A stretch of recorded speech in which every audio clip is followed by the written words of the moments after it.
একজন প্রফেসর ক্লাসে প্রবেশ করলেন অর্ধপূর্ণ একটি গ্লাস হাতে।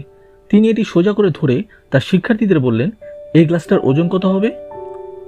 50 গ্রাম, 100 গ্রাম, 150 গ্রাম।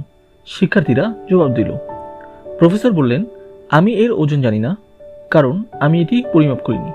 কিন্তু আমার প্রশ্ন হলো, আমি যদি এই গ্লাসটি কিছুক্ষণ এভাবেই ধরে রাখি তাহলে কি হবে? শিক্ষার্থীরা বললেন, তেমন কিছুই হবে না। আচ্ছা, তাহলে আমি যদি এটা কয়েক ঘন্টা এভাবে ধরে রাখি তাহলে কি হবে? আপনার হাতে ব্যথা শুরু হবে। একজন ছাত্র বললেন। ঠিক আছে, তাহলে আমি যদি এটাকে একদিন এভাবে ধরে রাখি?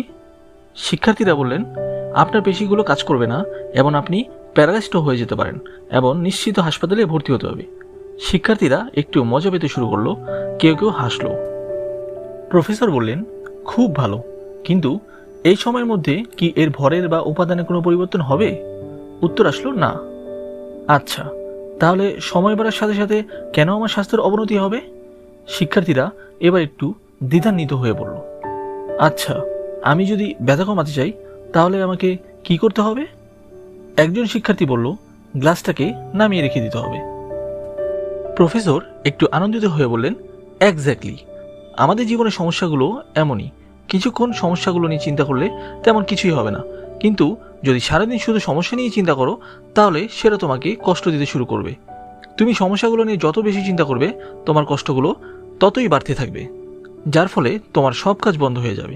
জীবনের সমস্যাগুলো নিয়ে চিন্তা করা প্রয়োজন, কিন্তু এর থেকে আরও অনেক বেশি গুরুত্বপূর্ণ হলো চিন্তাগুলো ঝেড়ে ফেলা। প্রতিদিনের সমস্যাগুলো ওই দিনই ভুলে যাও, রাতে খুব ভালো করে ঘুমাও এবং পরের দিন নতুন করে শুরু করো। এভাবেই তোমরা আত্মবিশ্বাসের সাথে প্রতিটি সমস্যাকে মোকাবেলা করলে দেখবে তোমাদের সামনে যত চ্যালেঞ্জই আসুক না কেন তুমি জয়ী হবেই।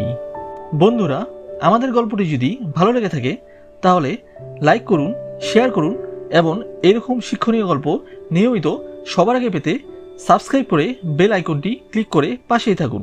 ধন্যবাদ।